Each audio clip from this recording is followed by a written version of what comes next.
This is Eric Rattan of Cannibal Corpse. You are listening to the Scars and Guitars podcast with Andrew McKay Smith. Greetings all, thank you so much for joining me.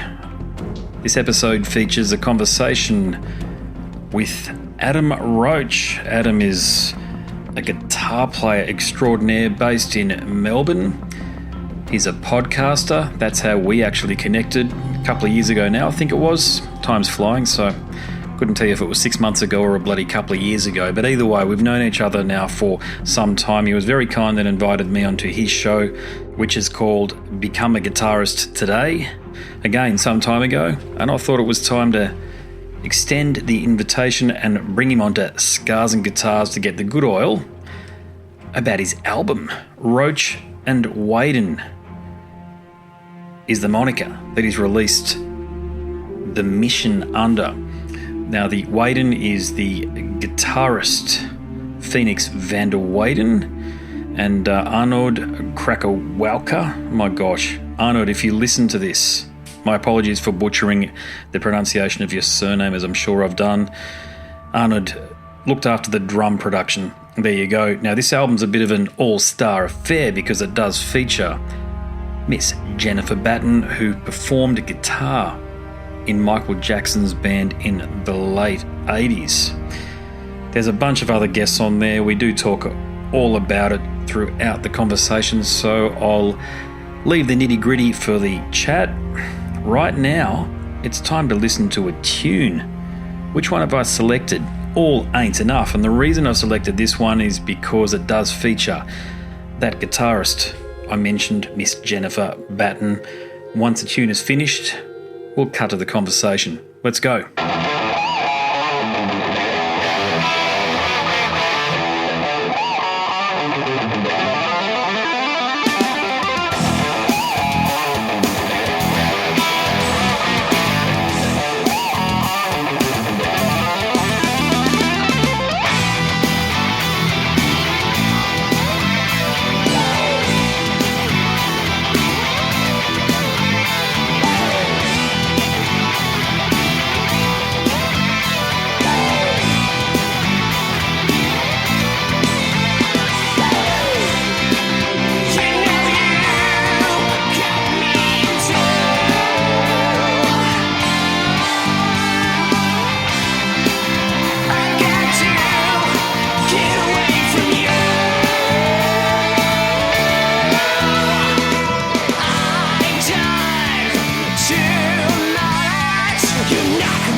taken it to the next step and you've created your own album, and it's stacked with guest appearances. Some of them are household names amongst the guitar appreciators in the audience.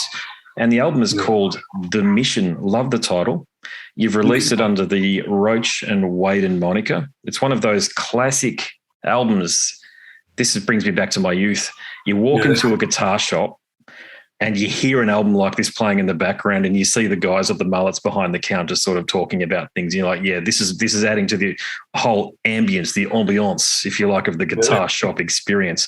But that alludes to something, which is that the quality of the musicianship that you've got there, that you put together, and you yourself, mate, it's of a different level.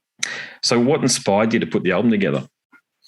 Well, I guess it was, last year, going back 1 year before that, in 2020, got to get my years right now, Phoenix and I did a lot of collaboration videos where we, did like a tribute to Van Halen. We did Journey, Don't Stop Believing, and did all these other little things going on. And then the start of 2021, I did another interview with her for the podcast. And just then we thought, actually we did one original song, which I just wrote, and she got to play on it. And then we just spoke to each other, said, hey, we should actually do a full album. And because we both have the same love the same type of music, the 80s rock, 90s rock. And I think it was probably about June. We got actually got our drum tracks first. So we got all the drum tracks from Arnold Krakowka, and then wrote all the riffs around there, and just said, okay, you write these songs, I write these ones, and got together. And, files back and forth, different riffs, different ideas. And that's how it all come about, pretty much. Where do you get the time, though, to do something like this? Because I'm writing, I've just written a book, and I know how tough it was to do that. But, you're actually having to find collaborators and people. So, mate, where did you fit it all in with your busy schedule? Yeah, well, I guess last year wasn't as bad because of the whole pandemic and the lockdowns. Like when we very first started, it was the school holidays. So we both had nothing to do. My wife was home with the kids. So I thought, okay, these 2 weeks, that's it. Just going to flat out, just keep writing, get some, just like the main riffs down. And then from there, that's when we contacted all the other people and said, hey, I'd love to have you on an album. Then I'll send them like the rough tracks. Then they'll send their solos. And then we'll, write different, so some of the songs changed completely. But the solo sections sounded the same or stayed the same. So at least we still had those solos there from different artists, but we could go back and change some of the music, and even with the lyrics too. So there's not many lyrics to the album, but just those choruses. We could always change those to go in with the song. So just with the times, the school holidays, and then I must admit there was a lot of late nights. After the kids go to bed, I'd spend another 3 or 4 hours just doing some tracks and recording, and then wake up and do my day again. But there's a lot of late nights doing those. And even like in between students, I get my lunchtime and get in there, just keep recording. I guess it's one of those things, once you're on a roll. Prior to this, my last album was 2010. So it's been a long time in between albums. And I just feel it's always been the case. As soon as you start writing, you can't really stop. It's just like ideas just keep coming, and you just want to put them down straight away. So you chose Phoenix to collaborate with. What can you tell me about her? Yeah, well, Phoenix, I first met Phoenix back in, I'd say, 2018. I had her on the podcast, and I think it was pretty much I think I saw her on the internet, just saw her shredding away, and I thought, it'd be great to have her on the podcast to talk about. So, she was on then, and then funny enough, she was actually a fan of the podcast. She'd been listening to it from the start. Sweet. So we clicked it straight away. And then we just kept in contact. And, like I said, 2020, we did a lot of collaborations with Phoenix and Robin Ferguson as well in South Africa. Nice. No, Robin, quite well. Yeah. Robin, So I think I had Phoenix on one more time on the podcast, and then thought, that's it. I just loved her style of playing. I think we're both completely different. Like some of the stuff she does, there's no way I could do that. I'm not that type of player. But I think with my style and her style, it works well together with the way this album came out. I still treat myself as more of a rhythm guitarist on this album. I wrote a lot of the rhythms and the harmony parts. Still got my leads in there, but compared to all the other guitarists in there, they're the shredders and they do their thing. But which is Phoenix. She's perfect. Yeah, so correct me if I'm wrong. This is my impression though around things. So you've got more of a classic 70s, 80s approach to rhythm and certainly your leads, which are definitely Van Halen-esque. Congratulations on being able to nail a lot of that stuff. I can hear that. Yeah. She's got more of a modern metal take on things. Would you agree with that? Yeah, no, definitely, exactly. Yep.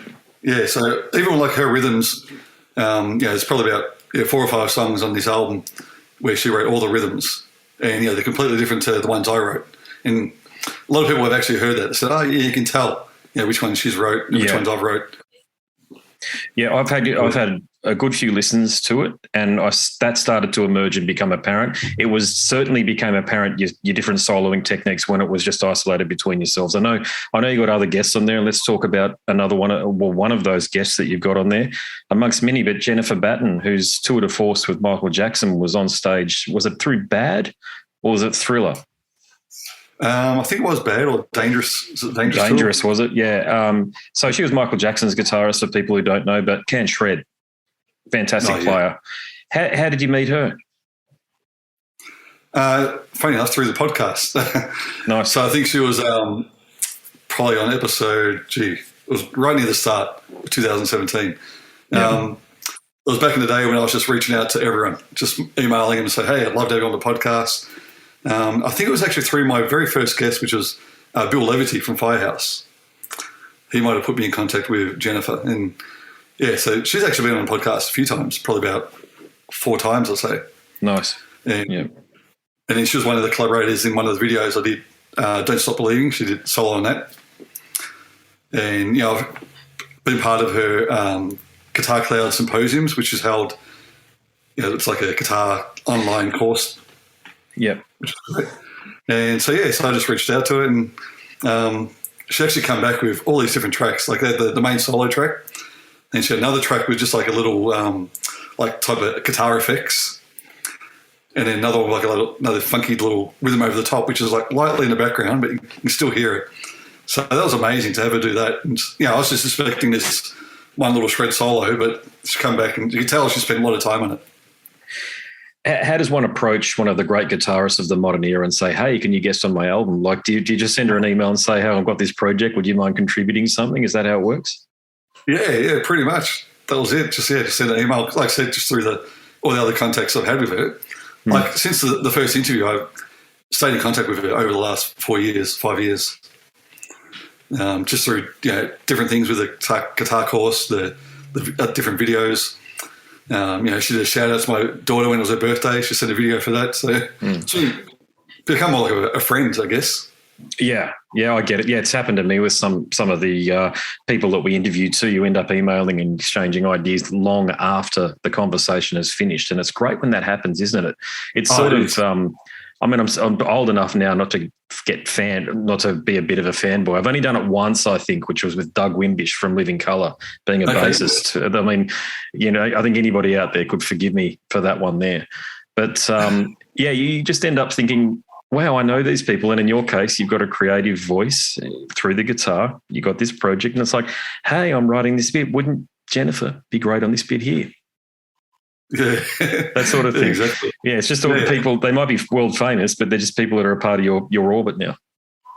Yeah, but funny enough though, the track that Jennifer plays on, All Ain't Enough, when Phoenix first sent me the track, because she wrote the riff for that one, and I come to that solo section, and I said to her, "Hey, I can really hear Jennifer's playing over this solo," and right at exactly the same time, Phoenix was messaging me to say exactly the same thing. Say, "Hey, this is a really good track for Jennifer." So it was like meant to be. It was crazy. Yeah, I love it when that sort of stuff happens. Yeah. That's unreal. Yeah. And she said yes. So bonus. Yeah. Well, I remember talking to Ralph Santola from Deicide and a bunch of other bands, Deaf, about that sort of thing. But he told me that he agreed to virtually play out anything people sent through to him. But the amount of people sending through contracts, oh yeah, things, and it's like, no, I just want to help you out. Just if you pay me, I can't remember if we talked about money or not, but I imagine there might be something in the vicinity of a few $100 if that. Yeah. And so Ralph was just a lovely fella. So I think probably more often than not, he just did it out of the kindness of his own heart too. But it all just comes down to you being able to build rapport, like you say, and establishing contact with people and being authentic. I think that's the other thing. Yeah, exactly. Yeah, I mean, a lot of the guests on the album were like that. You know, as soon as I reached out, there's probably 4 or 5. I can't remember exact ones, but there's, a lot of them said yes, which was great. Who said no? I was just trying to think. Actually, it's funny. It was probably more of the local guys. They just had no time. Like, what's his name? Chris Brooks in Sydney. It's like he's a shredder player. Like he's been on the podcast before. He's got a couple of his books there. But he just said, he was writing another book, so he couldn't do it. Who else? Oh, Bill Leverty, my first guy from the Firehouse. He, again, didn't have time, couldn't do it. Yeah. He was doing a few different things. Yeah, they're probably the main ones. Yeah. Well, you've got an all-star cast there or thereabouts anyway. So, but I've already alluded to it, which is and I know because we follow each other on Instagram and Facebook, but I've seen you post, especially some of the older videos or photos they might be, but I'm so sure I've seen an older video of you with your long hair shredding as only Van Halen can. So one of the most impressive things that I came across was that, there's the Van Halen thing in there, but you've also got your own take on it. So the template starts at Van Halen, but then there's definitely some Adam Roach in there too. So Van Halen, he's been your go-to, I take it, in years past as one of your key and most significant inspirations. Yeah, definitely. I mean, it's definitely been my inspiration for guitar playing, but I wouldn't say in my guitar style, you know what I mean? Like you're saying, like it's, I can't play like him. Like, I may do a little bit of tapping, but his style of playing is just incredible compared to what I can do. But what I do is different style, I guess. I was probably mixed up in between, like growing up on Van Halen, Kiss or Motley Crue, all those type of things. Where like the song "Tell Me," that was a song I had back in 1990 with my original band called Eclipse. So that's where that one came from. And there's actually 2 songs, that one and "Stand Tall." So that was another song I had back in probably '89. So then I just built on it from those. It changed completely. Yeah, Windows of Time was the intro there was where I thought the Van Halen thing really shone through. It comes through in other parts of the album there. But that one there, when I heard that, I was like, wow, you studied that playing. And to your point, you're not like it. But as I say, there are characteristics of that playing that have made it into yours there. And it's just a joy to hear a guitarist who's sort of been studying that long and actually can pull it off, because many try, but few can. Yeah. Yeah, for sure. I've definitely tried over the years. So, what about your choice of guitars through this one here, mate? Was it just a case of which spice suited the dish, so to speak, or did you have a particular guitar in mind for each song? Yeah, no, it's just pretty much whichever one I had. Like, it was one of the 3 guitars. I had my custom made, which is by a guy here in Melbourne, Michael J. Finity, which is just the Australian cedarwood. Nice. And the Bromade pickups. So that was probably the main one. And then I had another Ibanez, which I can't remember the brand of it, but I just had that one sitting there. And then I had the other Ibanez, which is the one with the Eddie Van Halen guitar stripes on it there. Yep. And so I used that because I had the Vega trim put on that. So I used that's all my whammy stuff. I had that one going. Nice. Yep. And then just after the album, that's when I got my Gibson, after the albums were recorded. And then I received my new Eddie Van Halen Bumblebee guitar, just down there. Nice. Yeah, so I can see the back of it. So that'll be finished on the top of it. Yeah. So I wish I had those for this album, but still, got away with what I did. But yeah, so every guitar was just pretty much. I try a few different things out. What would sound best? Yeah, it's a lot like that. I go to Music Man. You see, I just find them except for their bloody battery packs, which fail, the tone's very reliable. Because through Galley and Kruger, I just go, but that's all live stuff. When it comes to the studio, it's basically, I'll plug that in and whatever bloody plugins go on afterwards in Pro Tools or whatever digital audio workstation people are working through. I'm quite happy for people to do whatever they want. So that's a question for you. What was the audio workstation you used to record everything? Yeah, well, here at home, I used Adobe, what's it called, sound booth. Yeah, nice. I think it is. Yeah. Because I use that for my podcasting. So I thought, there's all these other ones, Audacity, there's Cubase, Pro Tools, which I know are a lot more advanced. But just because I was familiar with that, I thought, I might as well use it. And you can line all the tracks up, and people send me their tracks, and it goes in easy. And then from there, I would send it over to the guy who mixed it in France. In France, okay. Gotcha. I was going to ask you mixed it. Yeah, got a decent sound. Yeah. Yeah. So basically what happened is recorded all the tracks, had different effects here. And then, so Arnold, who mixed it, he said, can you do all the rhythm tracks again, but this time with a total clean sound? Which I must admit, that was a little bit of a challenge. Okay. To go back and do it without any distortion or anything really had to make you think, and because you can't hear if you're hitting those other strings or other things coming over the top. Yeah, I know why he wants that too, because that's why the plugins are so important, because he just goes and lays over the top what he thinks is going to work for the track. It's taking that creative approach. He almost becomes part of the band in that process. Yeah, exactly. Yeah, for sure. He did a lot to do with as far as the guitar tracks, and then even like it's a few different ideas where he put like the vocals at the start and a few different things going on. And he played on the last track as well, which is really cool. I was listening very intently to one of Daniel Johns' podcast episodes. Of course, Daniel Johns from Silverchair.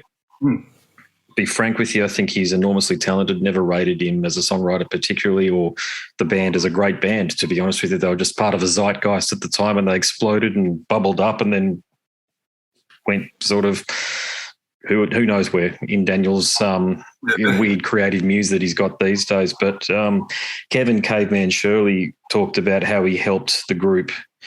He feels he's not using these exact words I'm using here, but he talked about how he feels like he's as much of a part of the creative process as what the band was, because they were so young they didn't know how to even write songs at the time. But he actually got this pistachio of all of these riffs and stuff and assembled them together into the album that you could hear. Now, I only listened to the album a couple of times back in 1995. Again, the band aren't my thing. But I listened to it again last week. Yeah. And I thought that album, Frog Stomp, is one of the most important touchstones for how crucial it is to get a decent producer in, or mixer even, okay, depending on which way you want to take it, but they do a fairly similar job at the end of the day. What role they play in actually helping an album come to life. Okay. Sure. And that Frog Stomp album is, without him, it just doesn't happen. It's that simple. Okay. Yeah. And I think that's why Daniel Johns decided to go away from him afterwards, because he knew that it'd be more of a controlling influence that he was prepared to allow. And he talked about that later on in the podcast. But for you, my point after all of that wrapped in, it will arrive at this question, which is that how much artistic license did you give? Did you say his name was Arthur? Sorry, the gent's name? Arnold. Sorry, Arnold. How much creative license did you allow Arnold? Pretty much just go for it. Luckily enough, he was happy with a lot of the tracks the way they were. But no, I just said to him, like, there's even one of the tracks which was, which one was it? Oh, Road to Triumph.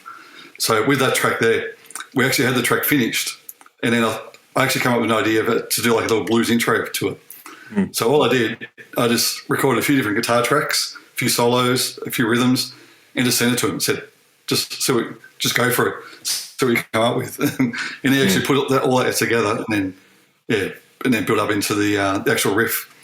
So that one, for example, just like 100% really creative, artistic here to do that one. How have you found? But a lot of the other ones. So just to dovetail that point, no, you're right. No, you have to actually. I'll let you, mate. You finish what you're saying there, and then I'll ask my question. Go for it. Yeah, I was just going to say, a lot of the songs we pretty much had the way. We already had them structured with the drums and everything. There's only a few where, he did that type of thing. We changed it around. Yeah. So the question I planned for you was, what sort of feedback have you got from people then? Because there are obviously people like myself are going to listen to it and go, great stuff, where I'm invested in that way. But have you had many people who aren't part of the so-called muso brigade listen to it and give you feedback that it's rocking? Yeah, definitely. And I've had a few. But it's funny, a lot of people said they were surprised with the arrangements. Not so much in musical terms, but they think they were surprised there wasn't a lot of vocals throughout the whole songs. They hadn't really heard songs played before where there's like a chorus with vocals. So that's probably the main feedback I've had from people that aren't musicians. But people that, a lot of my friends are musicians. A lot of them get it. They say, okay, that's cool, something different where guitar's doing the verse melodies, then the vocals come in for the chorus. But yeah, so that's probably the main thing I'd say. But yeah, a lot of the musician friends are just saying they love the different arrangements of the songs and different type of feels. Yeah. No, it's cool.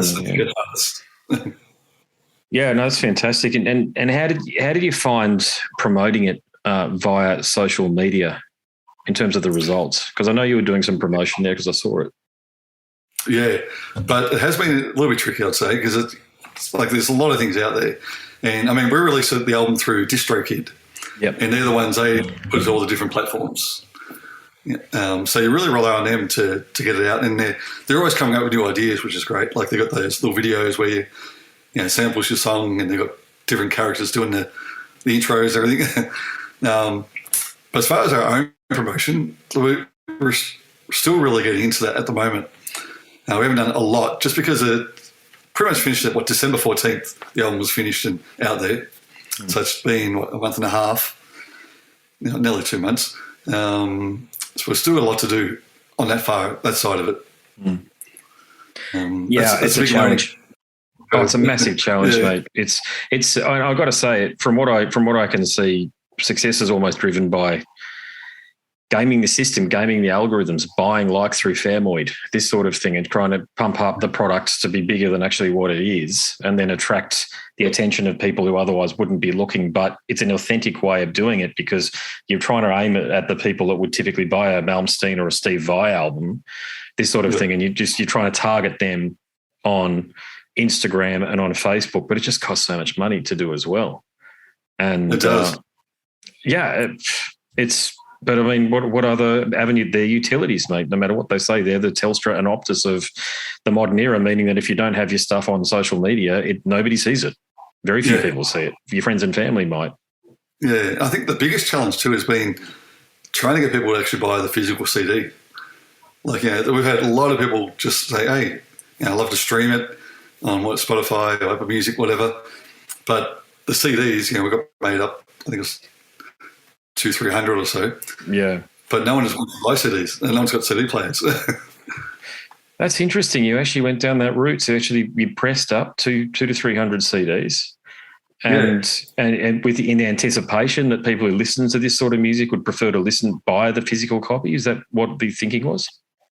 Yeah. Hoping to people, the diehard people that like to get CDs and we didn't do the LP. That would have been great as well.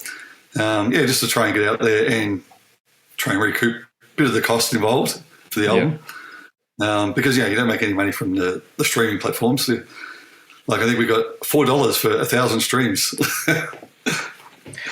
Yeah, from Spotify was that? Or Apple Music or both? That's right. Yeah. Spotify, It's nothing. I had it worked out the other day, actually, what 1,000 streams on, what 1,000 views on YouTube give you too, because I have monetized my YouTube channel and it was something ridiculous, like 30 cents. Like, I got money in there because there's quite a few people listen to these conversations with the guys in Gamma Ray and Gary Holt from Slayer and the Exodus, this sort of thing. But yeah, you look at it and think, to your point about recouping your investment, I think the investment is the fact that you've got art out there, and that's self-fulfilling in that way. I think I worked out. Sorry, this is another segue. I do this. No, that's right.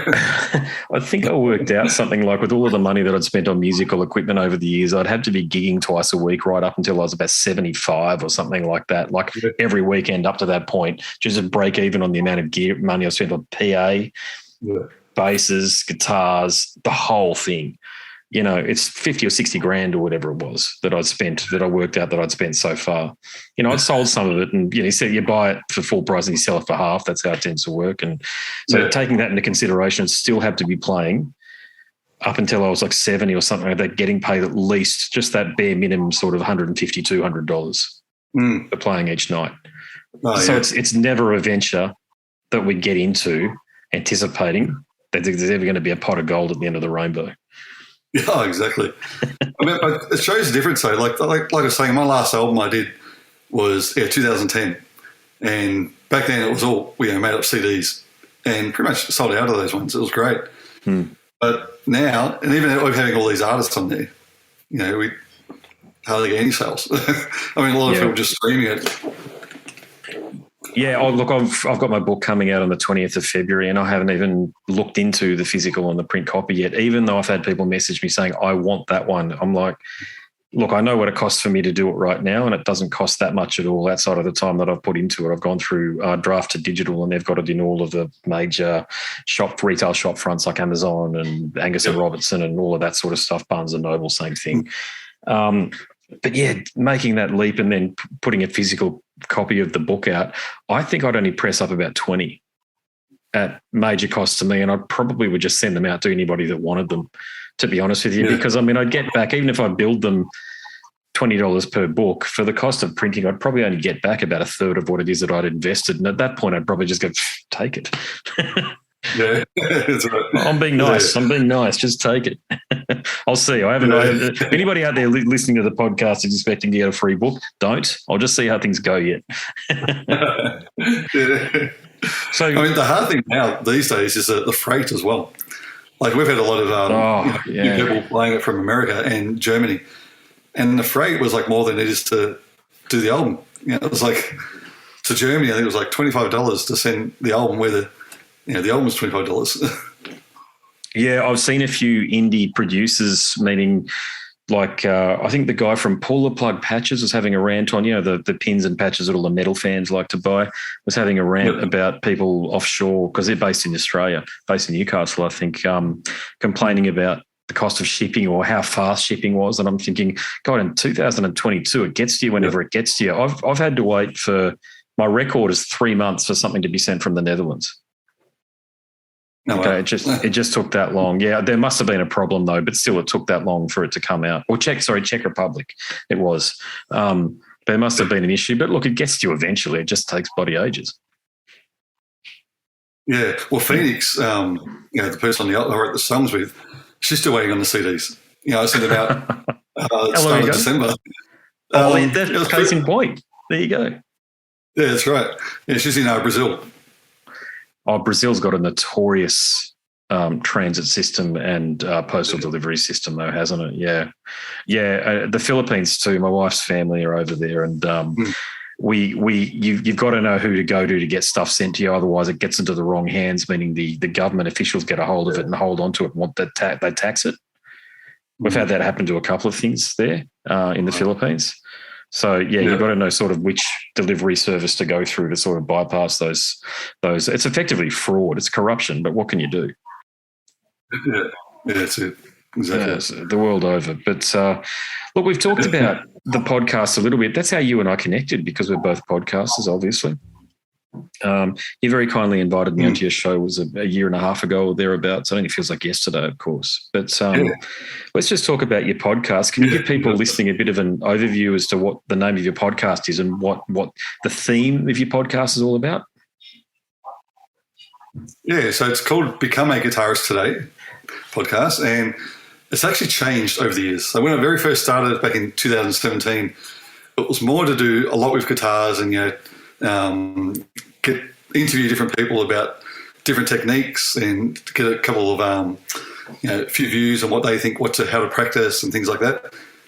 Whereas I say in 2019, when I got in contact with John Halworth, then it became more of a promotion CD, pretty much same like yours. We get the albums, get the artists on, talk about the albums.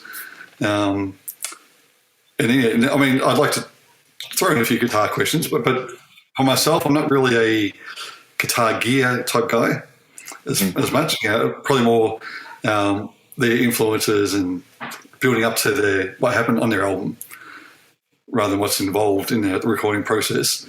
The equipment used. So I guess most of the podcast these days is more about promoting the artist's albums and just finding out a little bit about themselves. A bit about the guitar, not too much. I do something similar with mine. I certainly don't pick guitar-centric guests. I generally look for the ones that have got the biggest profile in the media or that are interesting to me personally, because that'll make for a more interesting conversation. But yeah, thank God for John Howarth. He's easily one of the most, he's easily the most consistent media and I guess you call him media manager and distribution manager out there, in that we get 2 or 3 opportunities a week without fail. It's just and even more sometimes at peak seasons, it's up to 10 opportunities come through, and they're the days where I try to. I don't know about you, but for me with the family, just especially with the kids getting to the age they are, you can hear a lot of yelling in the background when we're trying to talk and stuff at this time of night. You probably heard my nephews out there yelling around and stuff. You can't, there's not really much you can do about that. So that consequently, and we sort of had a conversation about this over Messenger, most of my chats happen at about between sort of 4 and 6 in the morning. John's very kind and organises that for me in that way. And the guys, when I'm talking to them, have a bit of a chuckle because they can see it's dark outside like it is now, and they can see it getting lighter. So they can tell it's the morning, because they're all in North America, as you know, all in North America and Europe, most of the people that we speak to. But you do have an excellent podcast. And have you found that it's reached, like, have you achieved an audience that you hoped when you started? Yeah, for sure. Definitely over the last couple of years, I'd say it's really picked up, and like a lot of people commenting about it, and especially like having Zach Wild on. I know you had on him as well. That was just incredible and friendliest. That's what I found too. Like the interviews that I've been getting, the guys, the guest artists, just being really friendly and really easy to talk to as well. Yeah, close your ears, local artists, on this one here, because I've always found that the local artists are the biggest punishers. The big artists like your Zach Wilds or your Kai Hansons and stuff they're limited by the amount of time they can give you because they're on a schedule, but they couldn't be more congenial in their conversations, could they? Oh, for sure. I often found that it's just weird, how that happens. Yeah, it is. You try to give a bit of a leg up to some of the local groups, and you find them. You just find either the conversation is stilted, or you find that they take the promotion of, or the sharing of it a bit of a lark, if you like. And I think, oh, fuck off, excuse my language. It's how much time in the day have we got? I've just explained that I'm doing most of mine in the morning. Look, and the other thing is too, the amount of local people who contact me that don't have EPKs and things like we may have an album released sometime soon. It's like, you don't have an album in the can. You've got nothing in the can. You're just a local band messing about. More power to you. Yep. You're playing at King Lear's Throne or wherever you might be playing. I love it. Love what you're doing. But in order for you to come on the show, there's got to be a lot more than just, hi, we're a band. Yeah, exactly, for sure. Yeah, and thankfully, like I was saying with John, just don't have to worry about that. He's great. Who's been your favourite guest so far that you've had on? Actually, probably, Zach was great. He was really funny. And what's his name? From the Darkness. What's his name? Justin Hawkins, or the drummer? Justin Hawkins. No, Justin, yeah.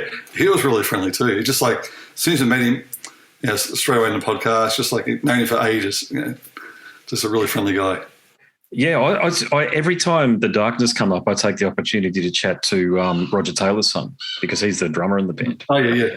And he was drummer in, the nouveau version of Queen with Adam Lambert there for a while too. They pulled double duty, he and his dad. And I've found him to be, this guy's like rock royalty effectively. Jesus, he's the son of the member of, he knew Freddie Mercury. He might have been a baby, so I can't remember him, but still, but you find that these guys, they're just so easy to chat to, aren't they? Oh, they are. And even a lot of ones coming out from Finland and everything. Like, I know you just had, was it Tommy on from Amorphous? Yeah, great guy. Easy guy to talk to. Another great example. Yeah. Yeah, I got one coming out next week with Tommy. Yeah, Tommy was fantastic, actually. Great. You know what I like about those guys too is, you've probably seen that on Instagram, as soon as you tag an artist or anybody who's got an Instagram account in on your post, it sends them a direct message. I don't like the feature, to be honest with you. But anyway, they've picked that up and shared that on their socials. So you see a massive boost with the listenership after they do that. And I've never punished an artist about sharing material. Most, like when they say, oh, yeah, we'll share it, and then they don't. It's like, no worries whatsoever. You know what I mean? You're doing tens of these every day, hundreds of these across a month, as if you're going to remember to share this one here. What are your thoughts then on? I think you've had stuff picked up by Blabbermouth and Metal Injection and all those. Let's just call them clickbait sites for lack of any other description, because that's really what they are. They lead with a controversial topic, put a bunch of advertising around it and blast it through socials, and hopefully they get their bump and therefore they get their revenue. What's your opinion on Blabbermouth and those other sites? Yeah, I've only probably really had the one time with Bart Walsh I had on, who used to play guitar in David the Ross Band. Because I had like a huge interview with him, went for like 2 hours. And so I had the 2-part series. And I think it was like 2 weeks after I interviewed him, that's when he passed away. So that's when Blabbermouth put it on saying, hey, this is like the last interview he did. And I didn't realise at the time, because I was getting heaps of downloads and like, what's going on here? And then I realised it was on Blabbermouth. Yeah.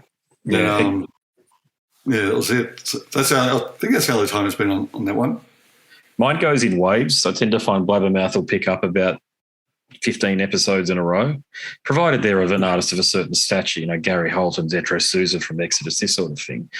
But, I've got to be honest, I'm yet to see it. You get a bump in listenership in that episode, but it doesn't translate into new subscribers. So I've never purposefully aimed. I'll admit now I've sent stuff through to them in the past because I thought it might be newsworthy, but then they go and pick up something else in the conversation. Yeah. Okay. To this day, I didn't alert them to this one at all, but my chat with, I've got a mental blank. What's Dockin's guitarist? George Lynch. My chat with him from 2018, it might have been, where he mentioned Donald Trump. He's just dated for Donald Trump. I've got a Google alert. I've got an alert set up on that one. It still gets talked about to this day by those clickbait sites, that episode. It's like the episode that keeps giving. I wrote about it. Yeah, in terms of impressions, it's well into the 20 or 30,000 or something like that. But as I say, does that translate into new subscribers for the podcast? The answer is a definitive no, it doesn't. Because user, the people reading that shit, is only interested in the clickbait. They're not actually interested in diving deeper and listening to the whole episode, a la Joe Rogan or what have you. They're only interested in that small section. So, look, I've sort of seesawed on whether it's a good thing or a bad thing. Ultimately, I think all publicity is good publicity, unless it's, there's certain publicity you don't want out there. But by and large, 95% of publicity is good publicity. So ride with it.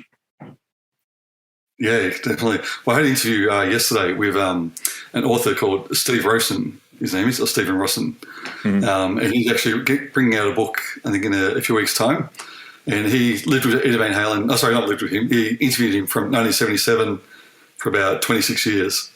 And, some of his tapes on YouTube, and it's amazing. He was more of a friend, I guess, to Eddie Van Halen than anyone else. And this book he's bringing out, it's about 500 pages. But some of the stories he told me yesterday, it was incredible. So I'm really looking forward to getting that one out there for the Van Halen fans, or just for anyone really. Some of the stories. This guy's interviewed every guitarist you can think about. He worked for Guitar Player magazine. What's the Japanese magazine? I think it's just called Player. Might have been from memory. Yeah. Yeah. I think he did something for Cream and all these different ones, but this guy knows everyone. So it was really good to interview him and find out his stories about Eddie Van Halen as well. Oh, yeah. Yeah. There's a lot of look, imagine, it's impossible now, of course, but he was certainly well and truly alive and kicking whilst we were doing this. And I often ask myself this question. Those ultimate heroes, like the James Hetfields and the Van Halens, if an opportunity came up to interview them, say Hetfield, would you take it? Yeah. 100%. But it's funny, when I first started this podcast, that was sort of my aim in a way, I guess, was to try and get up there. It was getting there. I was interviewing Billy Sheen, had him on, Bart Walsh, who played with David Roth, all these different guys that knew Eddie, but just never come about. And then I was trying to get his son on, Wolfgang. I would have loved to have him on as well. Oh, wow. But, yeah. I've seen you're a fan of the album Mammoth. Yeah. Yeah. Yeah, but I've heard a few different stories, with him. He doesn't like to do a lot of interviews or I don't know, see what happens. But I'd still love to interview him. If it come up, definitely love to do that. Yeah, he's a complicated guy. He's probably the best way to describe it. That's the way I see Wolfie, because he makes a point of answering the most inane tweets are directed at him. And it's like, dude, you don't have to touch any of that crap. Don't bother. Like, Twitter is a sewer at the best of times. At the worst of times, it resembles Dante's Circle of Hell. Just leave it. Yeah, that's right. Yeah. Yeah, but he's an amazing musician. Like, have you heard the album? Yeah, I have. Yeah, I like it. Yeah, I think it's pretty good. I mean, it's not really my thing. It's not. I like things a bit heavier, as you probably know. I like Shotgun Mistress. I love. So I do love some rock stuff, no doubt. But yeah, his stuff, it's probably a bit too nouveau, carnival-y. And I know he's inspired a lot by Carnival. He's acknowledged that, the Perth band, and it actually reminded me of them. Yeah, I mean, just the way he plays the different instruments. Like, you hear some people, like a lot of guitarists, they might play all the instruments, but you can tell, it doesn't sound like a proper drummer or a proper bass player or whatever else. But once you really break down his album, all the instruments he's played, it's just really professional, and his vocals too. Oh, he's an immensely talented he's not young anymore, but I'll never forget those videos surfacing when he first was in, when David Lee Roth came back into Van Halen. A Different Kind of Truth, was that the album from 2012? I can't remember now. I think you're right in saying that. Yeah. The videos surface of them supporting that. And there was one fan film one where they were standing in front of Wolfie, and you could see the fan was trying to film David Lee Roth, but Wolf's bass playing was was awesome. This guy just ended up just planting his camera on Wolfie, just listening to him play. He played it, he's playing with a pick, so it wasn't, it was very different to what Van Halen had before, of course, but it just locked in tight with his dad. The sort of comradeship that you only get when you've been around somebody for decades and just intimately understand their playing. Yeah, for sure. No, it's just great. I mean, I played bass on all this album, so I hope you enjoyed it. But you can tell it's a guitarist playing bass. So yeah, it often doesn't come across as a guitarist playing bass on an album. It does live though. I've seen that quite a bit. And hey, I'm a bass player who plays guitar, so I just do bar chords, with a few leads here and there, but mainly just a lot of rhythmic strumming. I find it, I mean, you being a guitar teacher, this is, one of the cardinal sins. I often just revert to holding it like this, the plectrum like this. I'm like, don't do it. But it just happens and it flies off somewhere. It's like, that's why you don't hold it with there. So yeah, I mean, it's, we've all got our horses in the race, so to speak, and mine's definitely a bass. So just continuing the theme of the conversation, the theme of the topic around guests of your show, can you talk about any that you haven't enjoyed talking to? Haven't? Yeah, that you haven't. You didn't enjoy the chat? Well, there's been one where it was more, I guess he didn't really answer a lot of the questions like in full, like I would have thought, which was, what's his name? Is it Danko Jones? Oh, Danko Jones, yeah. Yeah. I mean, he's a great guy, but just, I felt like it's like he had things to do. So, I'll just quickly get through this, get through the interview. Oh, yeah. Yeah, I've had those interviews where you can hear the car keys jangling and the door chime going off in the car and stuff, and you're like, we don't have to do this. Really, we don't have to do this. Yeah. Some of those interviews are quite good because you catch them off guard and they just answer the question honestly. Where they're like that. Yeah. Oh yeah, I've had a chat to Danko as well, and I found him pretty good actually. It's he said something to me that had me in. It was one of the only times where I've lost my shit. I was just hysterically laughing, and he couldn't work out why I was laughing. But he did some really facetious pun on something. But he thought he was taking it very seriously. And I'm saying, Danko, you can't be serious about this. But he's like, yeah, I am. And I can't. It won't be funny for everybody listening now. But it was. If anybody wants to go and check out my episode with Danko, you can hear me lose my shit there. And Danko quite is a bit confused, but laughs along with me good-heartedly and says, "Oh, you're finding it funny, so be it." But I've only had a couple. I've got to say, some of the local artists that I've had a few local artists come on. Like I generally only will deal with people once they've come through a gatekeeper. Okay. Yep. Because that means that they've got an album coming out or what have you. Well, one time it still came through a gatekeeper, but this guy, I think he was in a mental health facility or something. And it very quickly, it was the strangest interview I've ever done. I basically just sat back and just let him talk and I didn't release it. Oh, really? God, no. I was like, there's no way I'm putting this out there. It's like, I feel like as though I felt like if I hung up, he might go into hysterics or something. So I just left it. That was the strangest one. But of the big ones that people are aware of and stuff, Scott Ian wasn't my favourite from Anthrax. Yeah. He's just, I don't know. He's just one of those guys I think who's not that enjoyable to talk to.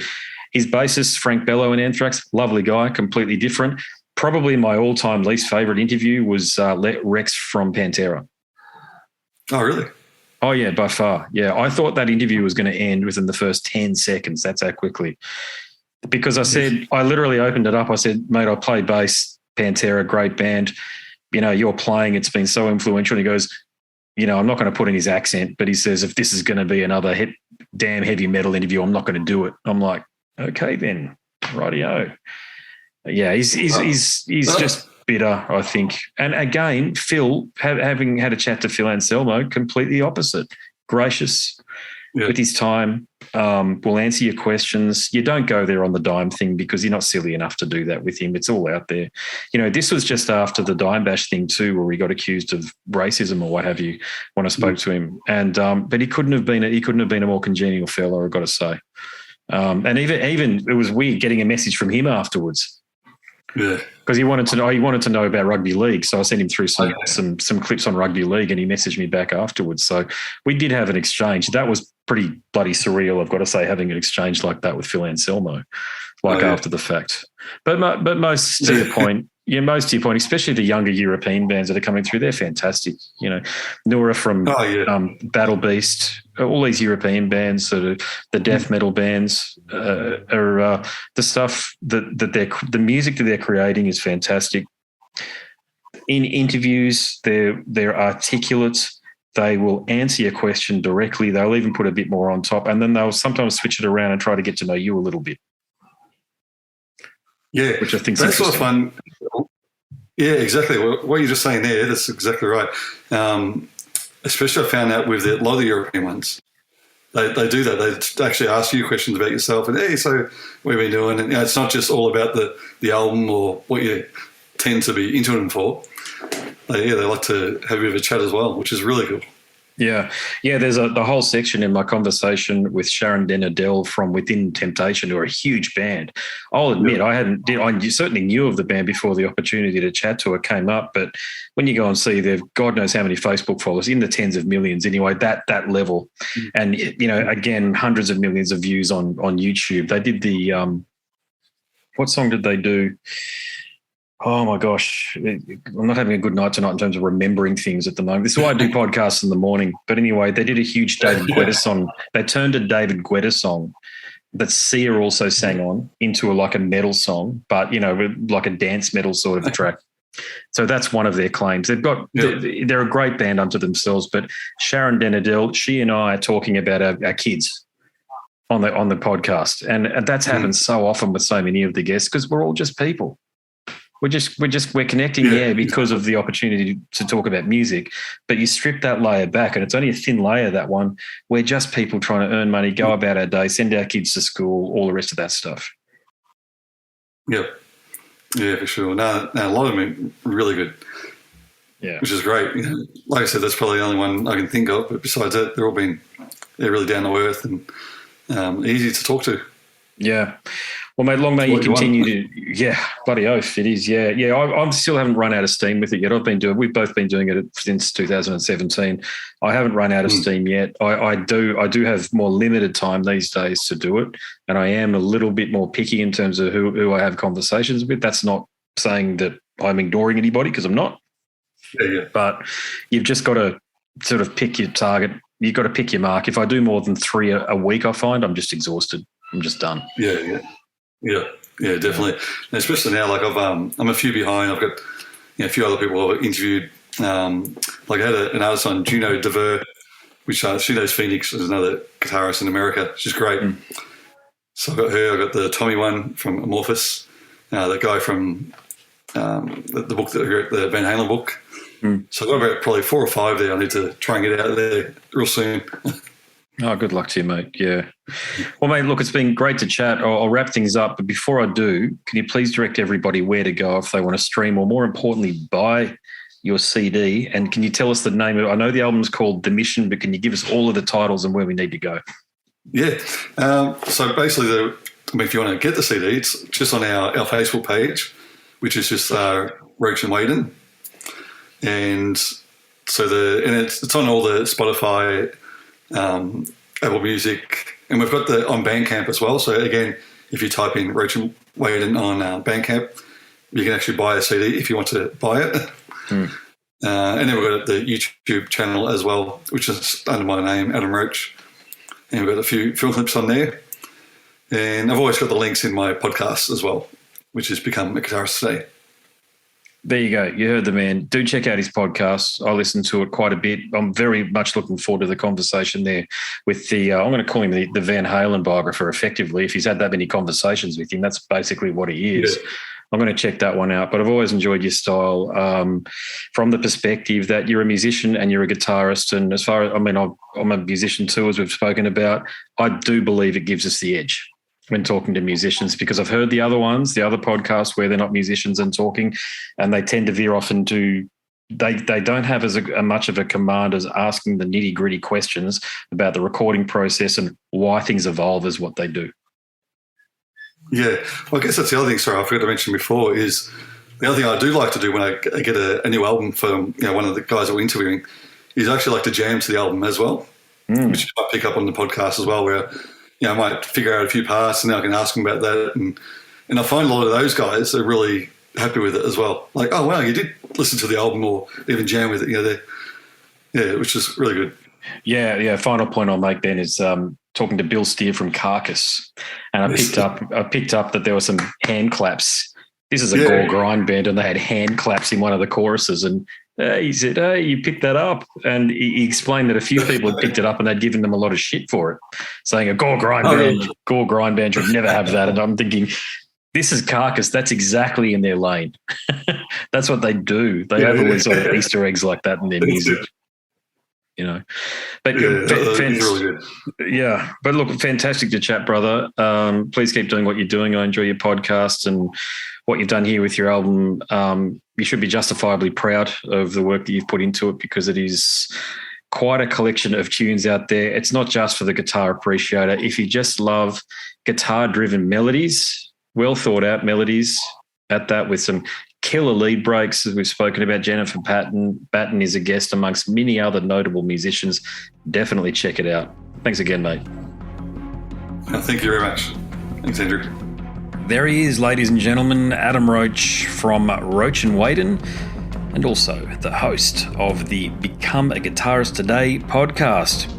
Adam sent me a message not long ago to let me know, to tell you that if you order the album, it features individual artwork for each song as designed by Phoenix Van Der Weyden. There you go. I'll put a bunch of links in the socials post too if you're just listening to this and haven't seen the Instagram and the Facebook post. But yes, you can click the links and go to wherever Adam takes you to check out the album, The Mission from Roach and Weyden. Time to do some self-promotion now, because I also have a release coming out, but this one's a book. Scars and Guitars, Volume 1, Conversations from the World of Heavy Metal, Hard Rock, and Beyond. Well over 90 artists feature from over 50 bands. There you go. If you listen to the podcast, what I've done is I've condensed hand-picked musicians from bands that some of them aren't necessarily my favourite. They were rather interesting conversations though.